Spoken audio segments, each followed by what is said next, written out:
PDF పెట్టాడు.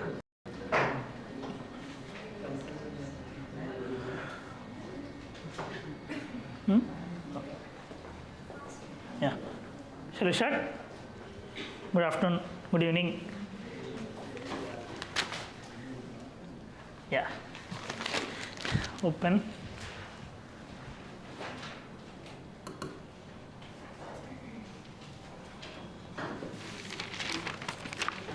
Page number 1.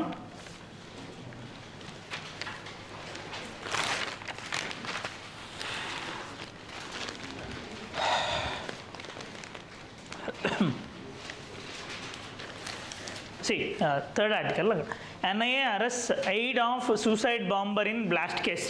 See, ఇది మనకు డైలీ రన్నింగ్ కామెంటరీ అయిపోతుంది red fort blast. Anyway, as we had discussed earlier, if any terrorist activity happens, jurisdiction of that will be coming under which organization? NIA. Okay kada? NIA is a constitutional body. NIA is a statutory body. Okay kada? NIA is a statutory body. Okay కదా? ఇక్కడ వరకే, మిగతా అన్నీ మనం last 1 వీక్లో discuss చేసినవి with respect to that. Next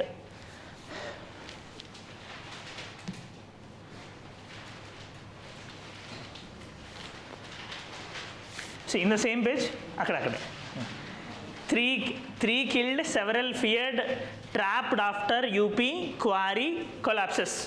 See, now అక్కడ ఏం జరిగింది basically, in UP a mining quarry had been collapsed. అంటే ఎలా అంటే మైనింగ్ బ్లాస్ట్లు అన్నీ అవుతాయి కదా, అది చేస్తున్నప్పుడు అక్కడ కొలాప్స్ అయిపోయింది అన్నట్టు. Okay, now obviously it will leads to some problems. If people are lying over there, labour will be over there, all of them might face problem, right? So వాళ్ళకి హెల్ప్ కావాలి కదా. This is also a type of disaster. Now, when we had discussed earlier with respect to our disasters and all, we told that the act which is governing disasters in our country is act pair. Disasters in our country are regulated by an act called Disaster Management Act 2005. Okay, see, once you complete your geography, you will be starting with the disaster management. Basara sir will be taking that. Now, as part of the disaster management, you will be completely dealt with different disasters and NDMA guidelines and all. Okay, now ఈ disaster management గురించి ప్రిలిమ్స్కి మనకు తెలియాల్సింది ఏంటి అంటే, obviously for mains every year you will be getting 1 or 2 questions. 2025 is an exception, no question from disaster management anyway. But see, prelims వరకు మనకి ఇక్కడ తెలియాల్సింది ఏంటి అంటే, India's disaster management scenario is in line with disaster management scenario of the world. అది ఎలా అంటే, సే before 2005, అసలు ఈ యాక్ట్ మనం తీసుకున్నాడానికి కారణమే ఏంటి అంటే, before 2005 across the world there uses to be reactive approach for disaster management. Reactive అంటే డిజాస్టర్ ఏమైనా జరిగితే అప్పుడు ఏమైనా యాక్షన్ తీసుకోవచ్చు, కానీ అది కాదు కదా. ఇప్పుడు for example say 1 cyclone is coming or 1 flood is coming, Vijayawada ఫ్లడ్సే అనుకోండి. నా ఒకవేళ ముందే ఎవాక్యుయేషన్ చేయకపోతే many lives have been lost. Until 2005 India's approach and most of the world's approach used to be like that, రియాక్టివ్గా ఉండేది. ఏదైనా జరిగితే అక్కడ ఆ తర్వాత వెళ్ళి కాపాడడం జరిగేది. నౌ 2005లో ఏం జరిగిందంటే, at the international level we had come up with Hyogo framework. All this you will be learning in your static part of disaster management anyway. Now, our framework lo bhaganga we had framed this legislation. Okay, now anta baane undi, we are relatively successful. Aithe తర్వాత ఏమైంది అని అంటే, so ముందే మనం prepare అవ్వడాన్ని will be calling it as proactive approach rather than reactive. We are being proactive. Obviously this will be leading to so many lives saving. చాలా lives అన్ని కాపాడుతాం కదా, right? Now later on what happened,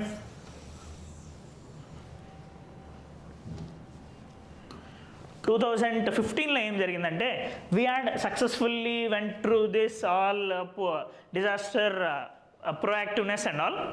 ఇంకా ముందు మనం prepare అవ్వాలి అంటే what we thought, డిజాస్టర్స్ని అయితే మనం ఆపట్లేదు కదా, what we thought we have to go for disaster risk reduction.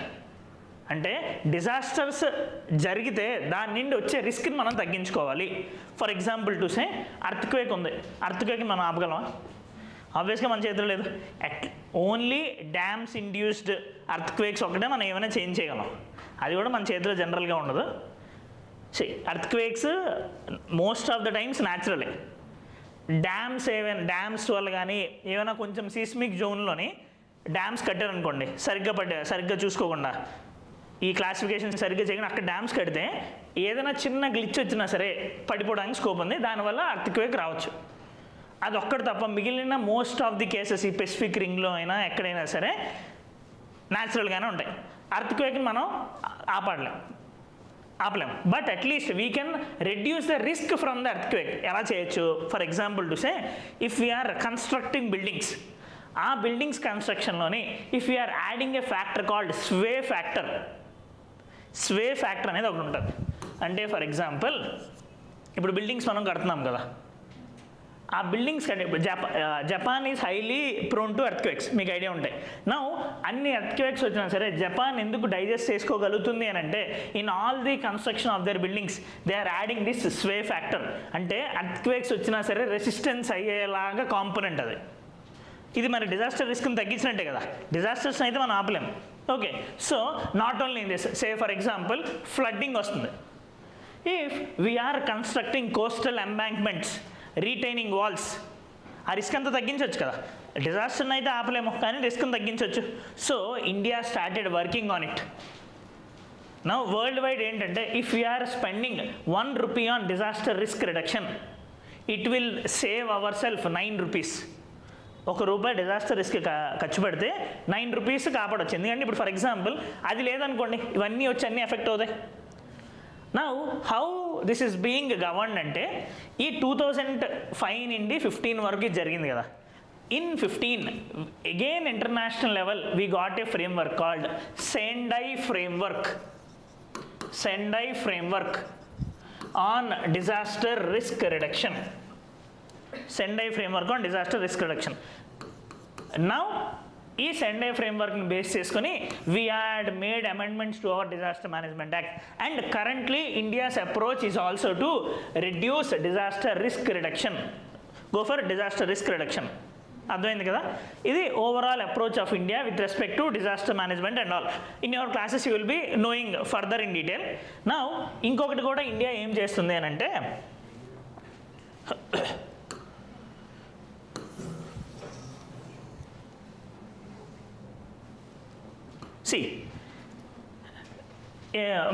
నేను మీకు ఏం చెప్తున్నాను, అర్త్క్వేక్స్ అన్నీ కూడా ఎర్త్క్వేక్స్ వచ్చినా సరే రెసిలియంట్ అవ్వాలి అని చెప్పి all those infrastructure are called as disaster resilient infrastructure. And now ఇలాంటివి కన్స్ట్రక్ట్ చేయాలంటే మనకి థియరిటికల్ నాలెడ్జ్, ఎక్స్పెరిమెంటల్ నాలెడ్జ్ అంతా ఉండాలి కదా.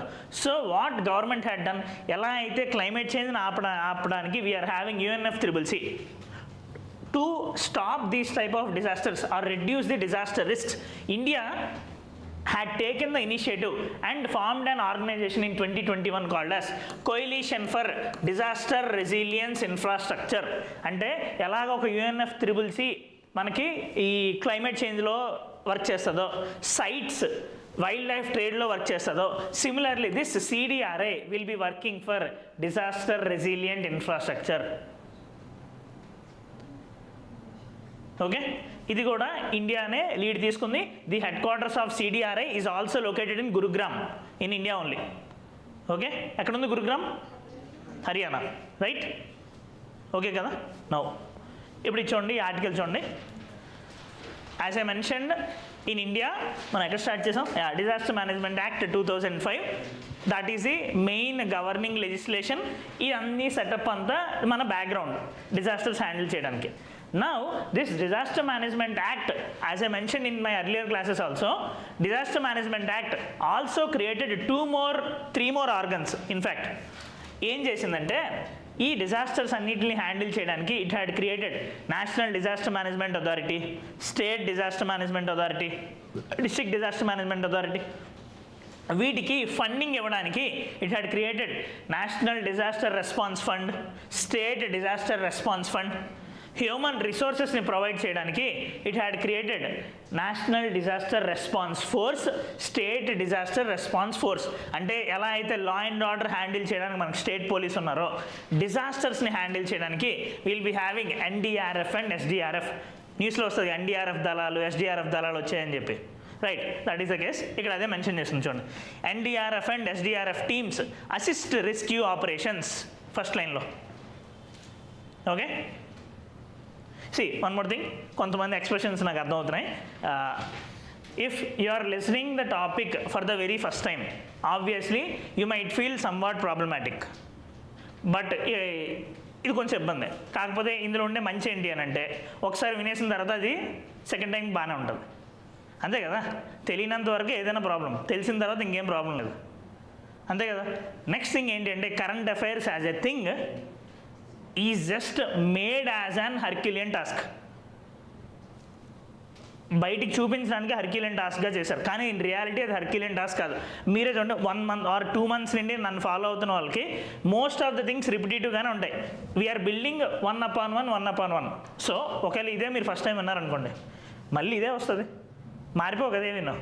ఎగ్జామ్ మారిపోదు, ఎగ్జామ్లో ఉండే యూనిట్స్ మారిపో, సిలబస్ మారిపో, సేమ్ థింగ్స్. డిజాస్టర్స్ ఆగిపో ఇండియాలోనే, సేమ్ థింగ్స్ మళ్ళీ వస్తూనే ఉంటాయి. Even if you are unable to understand currently, it will take time, but you will understand for sure. Okay, anyway clear కదా. Next, these are the things you need to know with respect to disasters as a background. In detail మీకు disaster మేనేజ్మెంట్లో తెలుస్తాయి. Page number 2.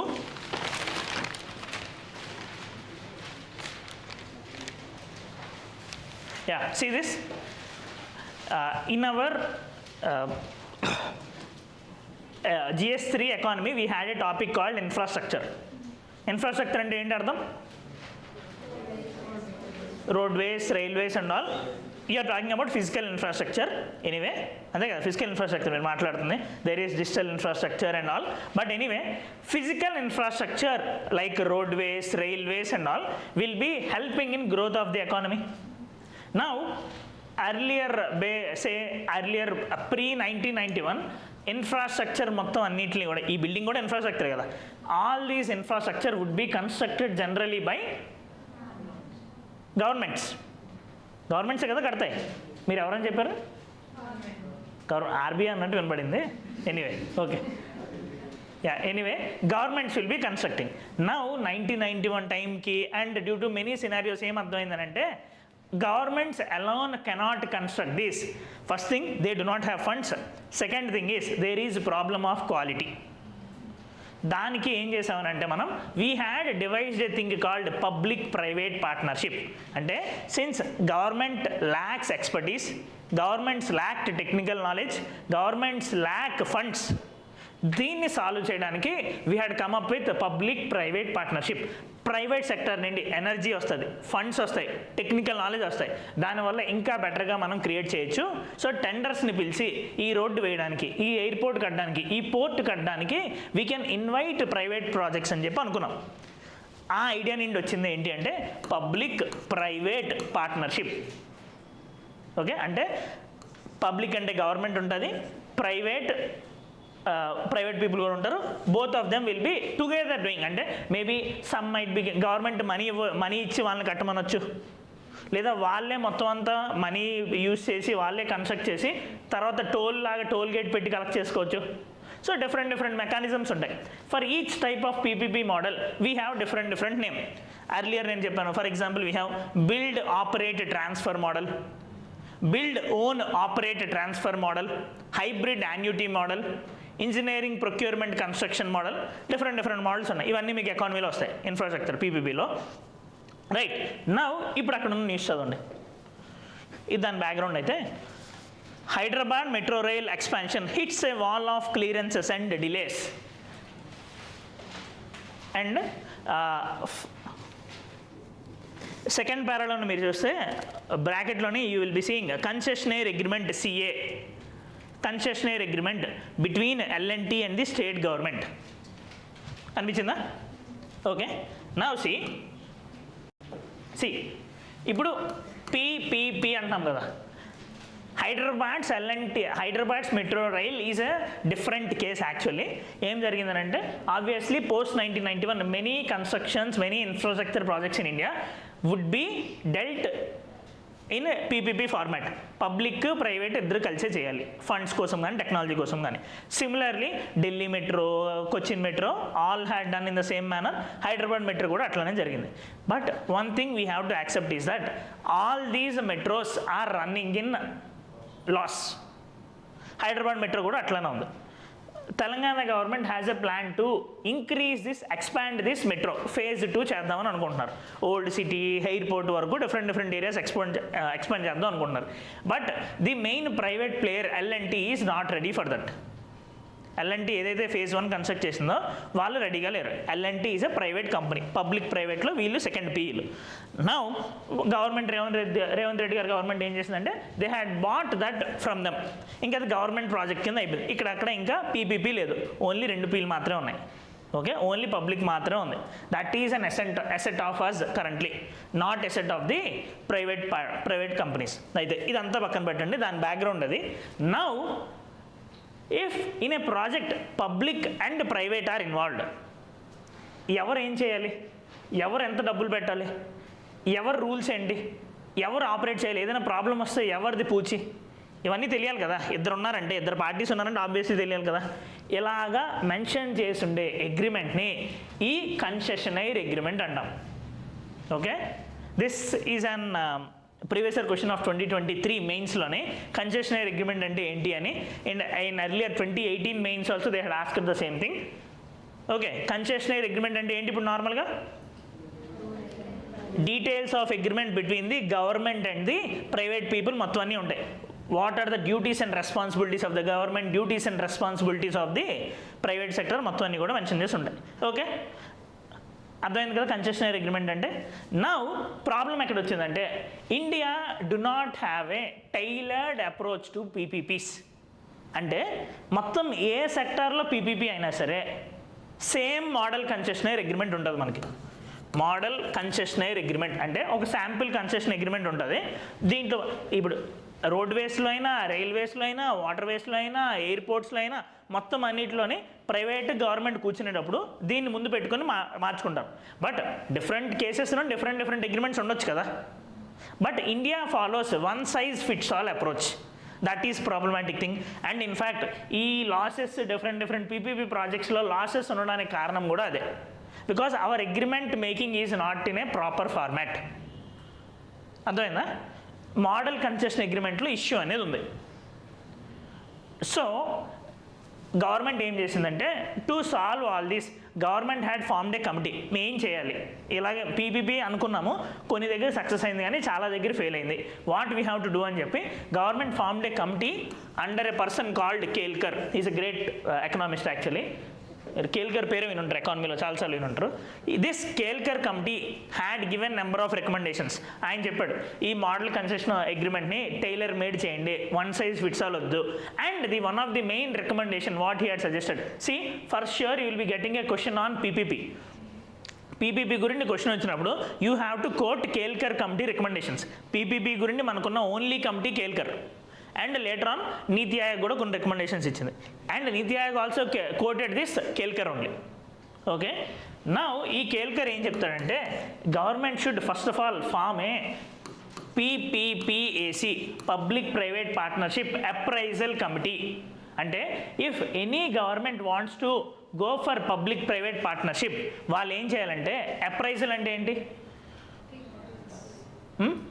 Appraisal అంటే ఇప్పుడు సాఫ్ట్వేర్లోనే appraisals ఉంటాయి కదా, మంచి చెడు బేసికలీ ఎలా వర్క్ చేస్తున్నారని చెప్పి 360 degrees అనలైజ్ చేయడం. సో ఈ ప్రాజెక్ట్ గురించి 360 degrees అనలైజ్ చేయడానికి ఒక కమిటీ ఉండాలి. అంటే ఓన్లీ పీపీపీస్ కోసం మాత్రమే we have to form one committee. ఆ కమిటీకి రోల్ ఇవ్వాలి, ఇది నిజంగా కరెక్టేనా, వాళ్ళకి ఫుల్ పవర్స్ ఇవ్వాలి అని చెప్పి. So what they are telling, make one separate body for giving permissions to these PPPs. Obviously good idea. But ఇది ఇంకా ఇంప్లిమెంటేషన్లోకి రాలేదు ఇండియాలో. Okay, yeah.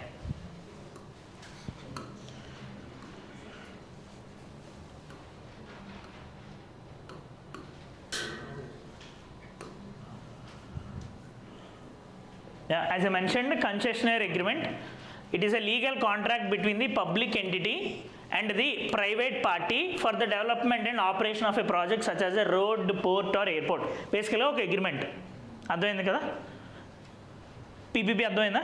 Concession agreement, this Kelkar committee, PPP appraisal committee. Okay, yeah. ఇవన్నీ mains మనకి ఆ question వస్తే పక్కాగా ఇవైతే కోట్ చేయడానికి ట్రై చేయండి. Next, see in the same page, అందులో సేమ్ ఆర్టికల్లోని they had mentioned one more word called third paraలోని last line they had mentioned viability gap funding. viability gap funding, what is meaning of it? ఇది కూడా కొత్త రకమైన approach by the government of India to attract the investors. What is this viability gap funding? ఈ పేరు విన్నారు ఎప్పుడన్నా? Viability చెప్పండి. Okay, nice. ఇంకెవరు చెప్తున్నారు చెప్పండి.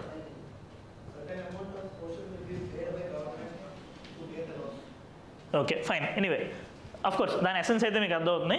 To point out it exactly, viability gap funding. See, there might be some sectors in the country where private people may not be invested. Private people దేనికోసం వచ్చారు? ప్రాఫిట్స్. మన కోసం రాలేదు కదా, జనాల కోసం అయితే అసలుకే రాలేదు. వాళ్ళు ఓన్లీ పైసామే పరమాత్మ మాత్రమే చూస్తారు వాళ్ళు. సో వాళ్ళకి ప్రాఫిట్స్ ఎంత రావాలి, 100 రూపాయలు పెడితే నాకు 10 రూపాయలు రావాలనే ఆలోచనతో ఉంటారు ఎవరైనా సరే ఇన్ దట్ ఫీల్డ్. నౌ వాళ్ళు తప్పు అని అనలేము, because they are doing business. And now if there are some sectors in the country where profits are not guaranteed, profits లేకపోవచ్చు, అరెల్స్ వచ్చే ప్రాఫిట్స్ తక్కువ ఉండొచ్చు, అప్పుడు ప్రైవేట్ పీపుల్ ఎవరు ఇంట్రెస్ట్ చూపించరు కదా. ప్రైవేట్ పీపుల్ ఇంట్రెస్ట్ చూపించకపోతే అవ్వదు కదా. సో గవర్నమెంట్ ఏం చేస్తుంది అంటే, say for example offshore wind energy, offshore wind ఎనర్జీకి చాలా ఖర్చు అవుతుంది, ప్రైవేట్ పీపుల్ ఎవరు రెడీగా లేరు. దానికోసం government of India viability gap funding అనేది తీసుకొచ్చింది. అంటే say for example the cost of that project would be 50, their revenue in the last would be 40. 50 rupees పెట్టారంటే వాళ్ళకి పక్క లాభం కూడా రావాలి కదా, ఆపర్చునిటీ కాస్ట్ అన్నీ వేసుకున్న తర్వాత మేబీ వాళ్ళు ఒక 60 రూపీస్ ఎక్స్పెక్ట్ చేస్తున్నారు అనుకుందాం. వీళ్ళకి వచ్చిన రెవెన్యూకి దీనికి మధ్యలో గ్యాప్ 20 రూపీస్ ఉంది కదా, వయబిలిటీ గ్యాప్. వయబుల్ అంటే ఇది రన్ అవ్వాలి అంటే మినిమం ఎంత కావాలి అని చెప్పి, వీళ్ళు రన్ అవ్వాలి అంటే మినిమం 60 వస్తే కానీ మేము రన్ అవ్వలేదు అని వాళ్ళు చెప్తున్నారు. అందరికీ శాలరీస్ ఇవ్వాలి, వీళ్ళు పెట్టిన దానికి ఇంట్రెస్ట్ రావాలి. So this balance of 20 rupees would be paid by the government. That is called viability gap funding. దీని యొక్క main implementation in the country is happening through a scheme called Udan, RCS Udan, regional connectivity scheme. Udan అనేది ఏంటి అంటే, you might have seen flights between Hyderabad and UAE or Hyderabad and Chennai and all, ఇవన్నీ కూడా main areas. దీంట్లో ఏం problem లేదు. But IndiGo, spice jet and all will also be running destination flights north ఈస్ట్కి, హైదరాబాద్కి, విజయవాడ, వైజాగ్. ఇక్కడ ఎక్కువ మంది ట్రావెలర్స్ ఉంటారని ఎక్స్పెక్ట్ చేయలేరు, అక్కడ లాస్ వచ్చే ఛాన్స్ ఉంది. కానీ గవర్నమెంట్ అది రన్ చేయాలి, ఫ్యూచర్లో అది గ్రో అవ్వాలి అండి. సో వాళ్ళు అది రన్ చేస్తారు. ఒక ట్రిప్కి ఇంత మనీ, వాళ్ళకి వచ్చే లాస్ని గవర్నమెంట్ భరిస్తుంది. That is government is bearing through a scheme called RCS Udan scheme, regional connectivity scheme Udan. అర్థమైందా? అంతే. ఈ వైబిలిటీ గ్యాప్ ఫండింగ్ అనేది you have to use in your answers. ఇది one of the best measure కదా. ఇప్పుడు ఫర్ ఎగ్జాంపుల్ గవర్నమెంట్ మొత్తం పెట్టుకునే బదులు ఎంతైతే లాస్ వస్తుందో అంత పెట్టుకుంటే government can attract private investment in different sectors. Okay, next government, second page center right.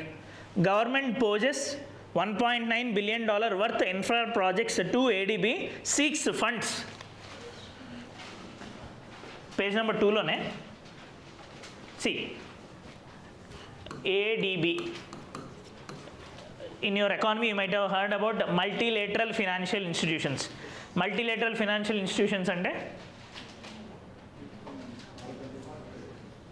కొంచెం గట్టిగా చెప్పొచ్చు కదా.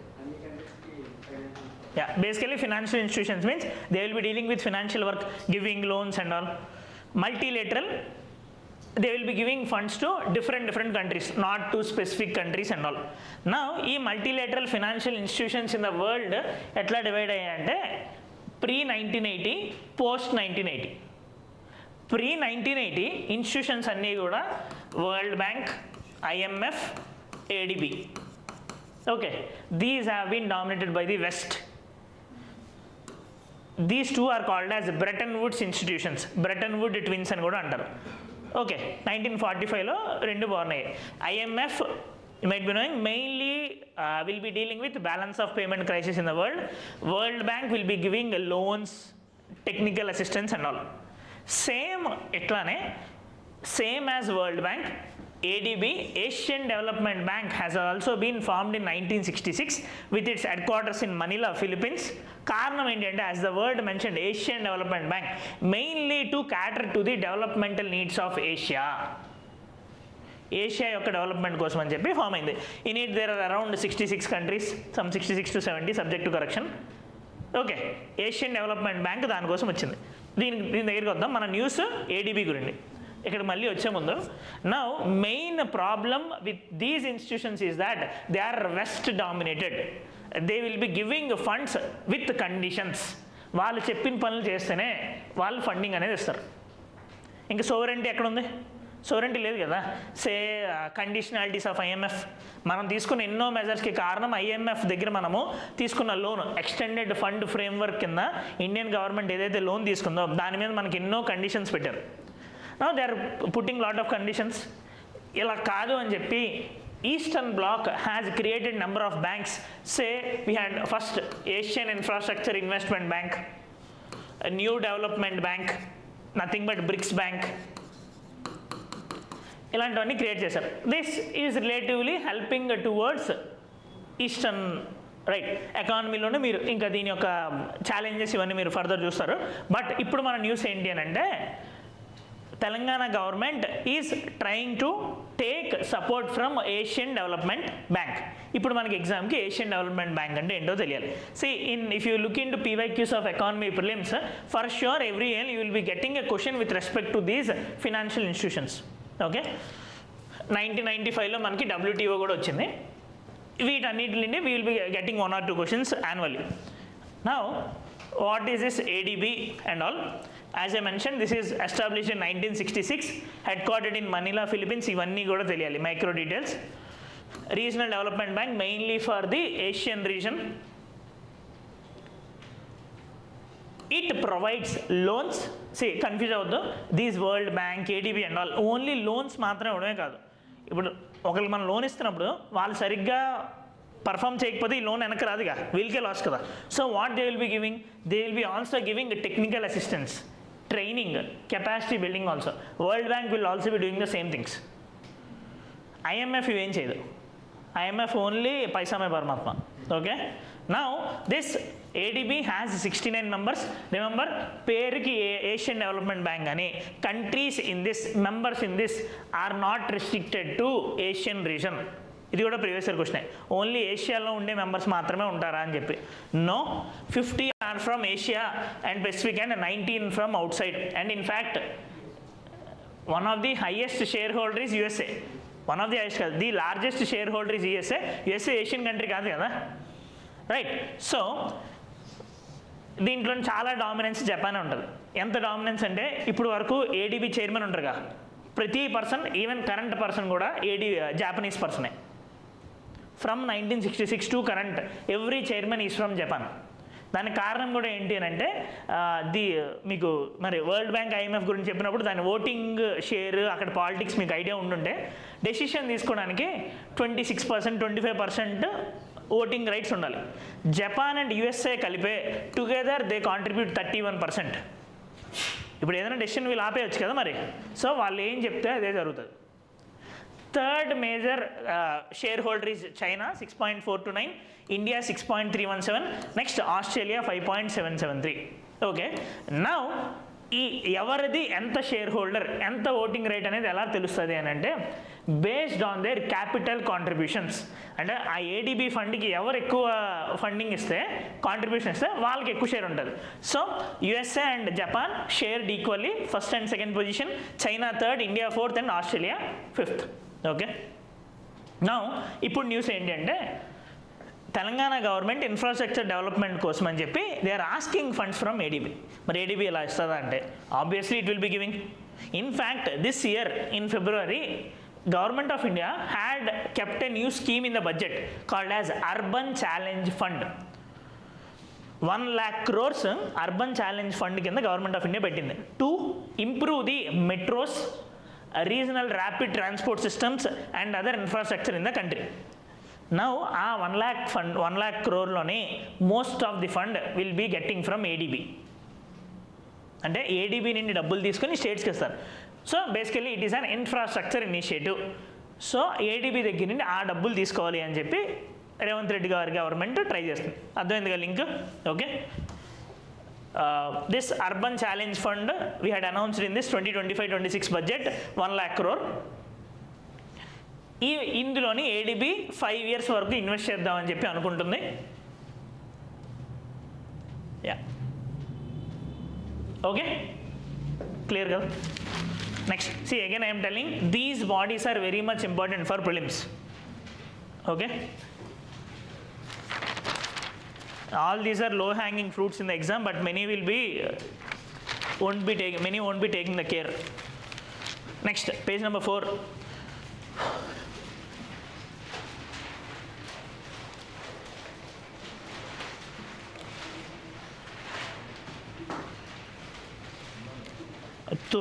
Center article, Tumala speaks to ministry officials over buying cotton.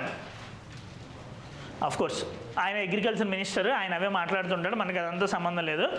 There he had mentioned about cotton. Cotton is a very much important thing. If you look in to the previous year questions of prelims and mains with respect to economy, మెయిన్స్లోనైతే 50% of the share అగ్రికల్చర్కి ఉంటుంది economy క్వశ్చన్స్లో. Question number 4, 5, 6, 14, 15, 16 generally are 50 marks. And ప్రిలిమ్స్లోని every year you will be getting 4 to 5 questions from agriculture, MSP, crops, rabi, kharif, GM crops and all. Okay, now in this context cotton is an important crop. Okay, now cotton is grown in our country as a commercial crop. Obviously food crop కాదు కదా, commercial crop. India accounts for 1/4 of the global production. అంటే world వైడ్లో జరిగే 25% of the production only happening in India. And to say India is the largest producer of cotton in the world. అయిందా మీకు agriculture ఏమైనా అయిందా? Cotton ఇదంతా అయిందా? Okay, fine. And thing is that in cotton production, of course India is a leader in the cotton production, but productivity is less. Production ki productivity ki difference ఏంటి? Quality ka. What is the difference between cotton production and cotton productivity? చెప్తారా? Yeah please.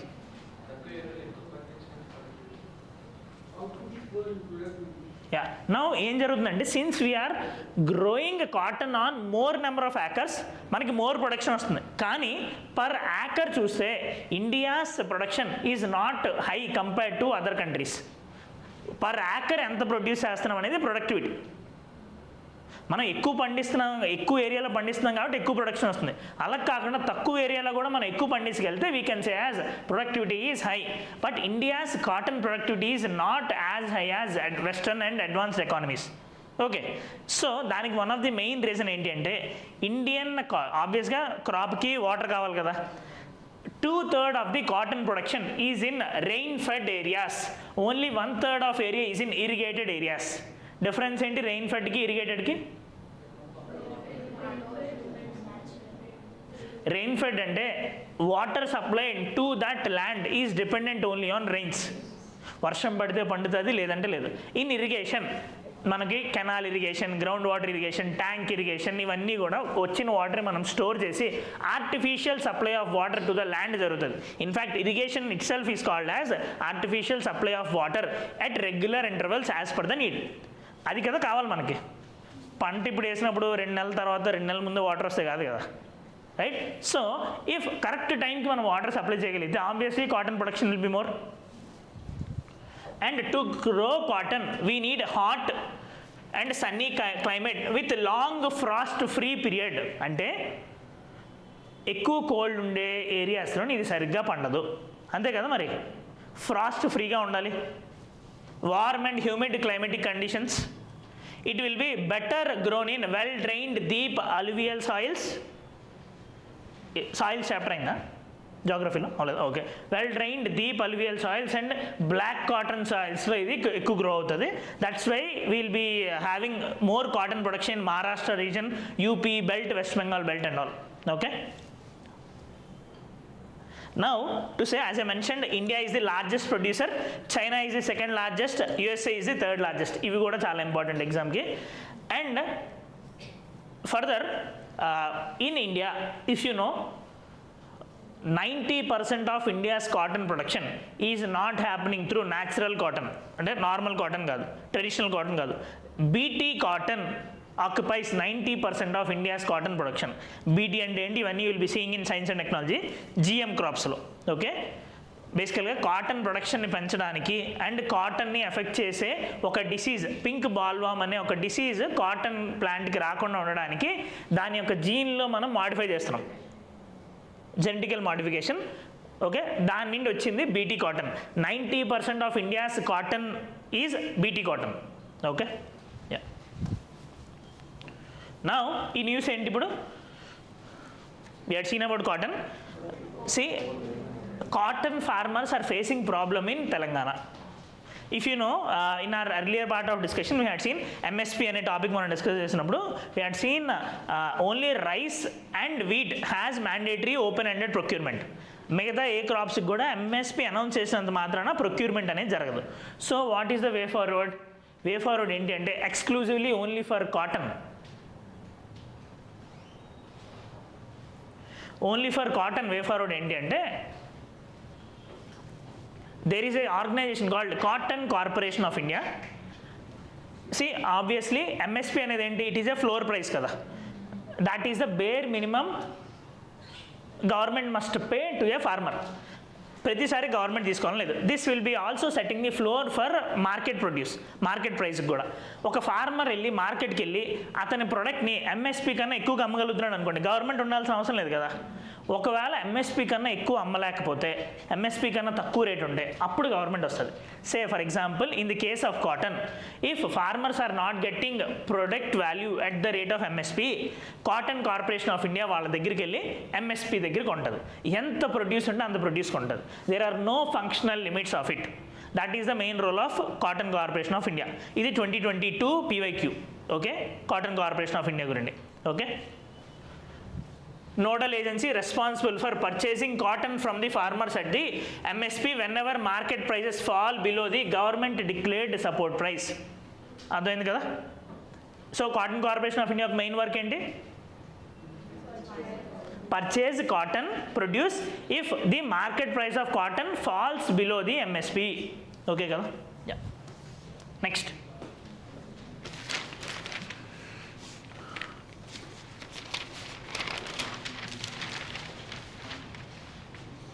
C editorial. In fact ఈ రోజు నుండి మనకి data protection rules అన్ని kick in అయ్యాయి. We will see this in detailed manner in our Saturday class. Data protection year ఎగ్జామ్కి in prelims, mains it will be very much important and for this interview also. Okay, we will see that in detail in our Saturday class. Next, page number 8 important.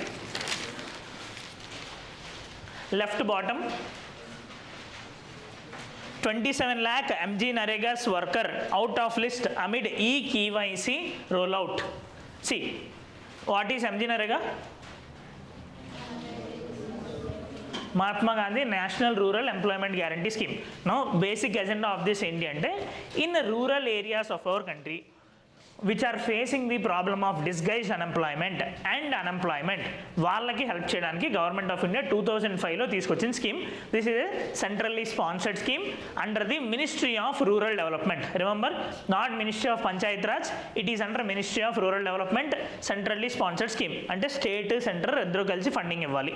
Now the idea line of the scheme ఏంటి అని అంటే, for every rural house hold, one from each house, government has to mandatorily give employment for 100 days. మనకండి అక్కడే నుండి ఇక్కడ mandatorily give ఆ door వేసేయండి, door mandatorily give 100 days of employment for at least one rural household. అంటే ఇప్పుడు 100 families ఉంటే ప్రతి ఫ్యామిలీలోను ప్రతి ఇంట్లోనూ ఒకరికి పక్కాగా ఎంప్లాయ్మెంట్ ఇవ్వాలి ఫర్ 100 days. ఒకవేళ this is a statutory right mentioned in this MGNREGA Act. If government is unable to give that 100 days work, వాళ్ళకి unemployment allowance కూడా ఇవ్వాలి. అంటే ఏంటి, we are giving right to work. ఎలా మనకి right to information, fundamental rights ఉన్నాయో, similarly we are giving right to work. For sure each rural households will be getting this. Remember, only for rural households. అంటే దాని అర్థం ఏంటి, if there is any area which is 100% urban, in that area MGNREGA won't be applicable. You need to know in detail with respect to the scheme all the features. As I mentioned, Ministry of Rural Development, centrally sponsored scheme, 100 days of mandatory work, and most of this thing will be unskilled manual labor. అంటే తాపి పని చేయడము, మట్టి పని ఇలాంటివి ఉంటాయి కదా, unskilled manual లేబరే ఉంటుంది. Now, in areas of drought prone and calamity affected area, 50 days of additional employment వస్తుంది. అంటే ఆ ఏరియాస్లోని 150 days, not 100 days. Next, as I mentioned, 100% urban area ఉండే దగ్గర ఈ స్కీమ్ అనేది అప్లికేబుల్ అవ్వదు, because this is a rural scheme. This will be demand driven framework. అంటే గవర్నమెంట్ వెళ్ళి మీరు జాయిన్ అవ్వండి అని అడగదు. But if any one is coming and asking work, for sure government must provide employment to them within 15 days. If they are not providing employment with in 15 days, government have to pay the unemployment alliance of 1/4. అంటే 100 rupees వాళ్ళకి ఇవ్వాల్సి వస్తే 25 rupees 15 days తర్వాత ఇవ్వాలి. 1 month తర్వాత కూడా వాళ్ళు provide చేయలేకపోతే 50 రూపీస్ ఇవ్వాలి. సో ఫ్రీగా పని చేసుకునే బదులు ఏదో ఫ్రీగా డబ్బులు ఇచ్చే బదులు ఏదో పని ఇచ్చి చేసుకోవచ్చు కదా. Now what government is doing, government is combining this work into sustainable development. ఏం చేస్తుంది, రూరల్ ఏరియాస్లో ఇన్ఫ్రాస్ట్రక్చర్ కావాలి, డ్రైనేజెస్ కావాలి, వీళ్ళ చేత అవి కన్స్ట్రక్ట్ చేస్తుంది. ఏదో వర్క్ క్రియేట్ చేయాలి కదా, రోడ్స్ వేయించడానికి different work. Now, this MGNREGA is also a tool for rural development and democratic decentralization. ఇది ఎలా చెప్తున్నాము అంటే, in rural areas we will be having gram panchayats and gram sabha. 50% of the works in the MGNREGA must be done as approved by gram sabha in a gram panchayat.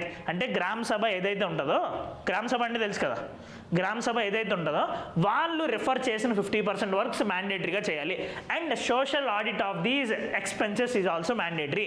Social audit అంటే ఈ MGNREGAకి 100 కోట్లు ఖర్చు పెడితే నిజంగా 100 కోట్లు రియాలిటీలో ఖర్చు పెట్టారా లేదా ఆడిట్ చేయడం.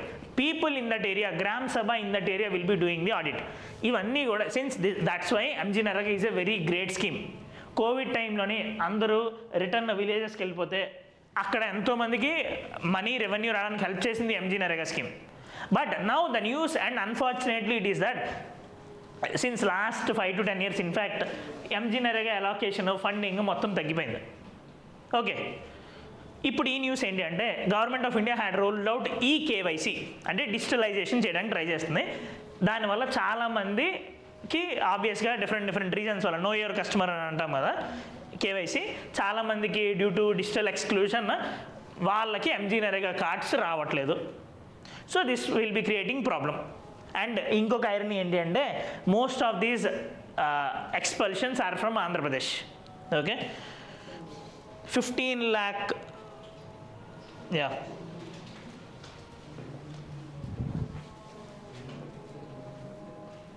And as MGNREGA వర్క్కి there will be పేమెంట్ కదా, that payment is fixed under minimum wages act. Now దానికి కూడా ఇన్ఫ్లేషన్ ఉంటుంది కదా, అన్ని శాలరీస్ పెరిగేటప్పుడు దీనికి కూడా ఇన్ఫ్లేషన్ ద్వారా MGNREGA వేజెస్ పెరగాలిగా. It will be that increase in the wages is fixed with respect to which inflation? CPI? Rural labour, CPI rural labour ద్వారా ఈ ఎంజీ నరేగాలోని వేజ్ రివిజన్ అనేది జరుగుతుంది. ఓకే కదా? Yeah. And one more important provision is 1/3 of the employment in MG NREGA should be given to women. Okay. Yeah. Next, first MP minister apologizes for calling Rajaram Mohan Rai a British agent. See, in modern history, you will be learning about different social reformers. Ishwar Chandra Vidyasagar, Rajaram Mohan Rai, Mahatma Gandhi, different persons and all. Now, Rajaram Mohan Rai is one of the main person and first person you will be seeing. Ante ela aithe European Renaissance undo, India loni modern Renaissance raavadaniki, in fact, father of India's modern Renaissance is Rajaram Mohan Rai. Okay. ఇప్పుడు మనకు కనిపిస్తున్న ఎన్నో social reforms, say widow remarriage, sati abolition, child marriage, ఇవన్నీ abolish చేయడానికి is the first person who had fought. Of course ఆయన్ని one BJP MP నిన్న he had called him as British agent. అది మనకంత అవసరం లేదు, బట్ రాజారాం మోహన్ రాయ్ కాంట్రిబ్యూషన్స్ మనకు తెలియాలి. This is important for our exam. Rajaram Mohan Roy had started an organisation called Brahmo Samaj. Rajaram Mohan Rai had started newspapers called Miratul Akbar, Sambad Kaumudi. ఇవన్నీ కూడా అడుగుతారు ఎగ్జామ్లో. Miratul Akbar, Sambad Kaumudi. Sambad Kaumudi is a Persian article. Persian.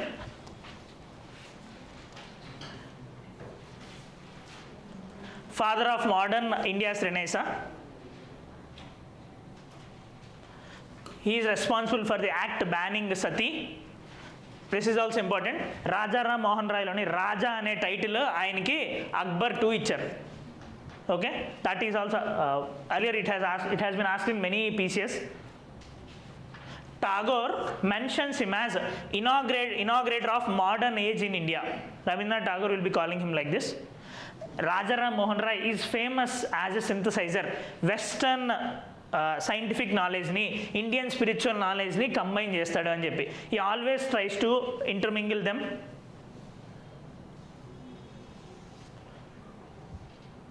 He was attracted by monotheism and in fact హిందూయిజంలోని క్రిస్టియానిటీలోని monotheism లేదని చెప్పి ఆయన దాన్ని క్రిటిసైజ్ కూడా చేస్తాడు.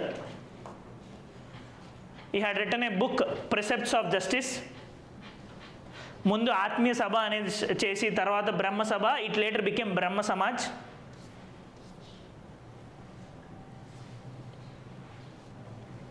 Main thing Sambad Kaumudi and Mirat-ul-Akbar. Okay, ఇవి గుర్తుపెట్టుకోండి. నెక్స్ట్,